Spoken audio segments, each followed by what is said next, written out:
अखंड ज्योत ठेवते तुझ्या निरंजनातली,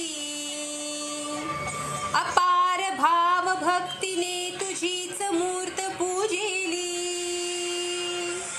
त्रिशूल खड्ग घेऊनी विनाशन्या सूरये,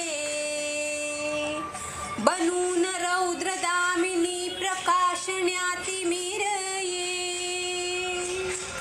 प्रतीक नारी शक्तीचे वैष्णवी महेश्वरी, तुझा अंश राहू दे सदैव माझ्या अंतरी.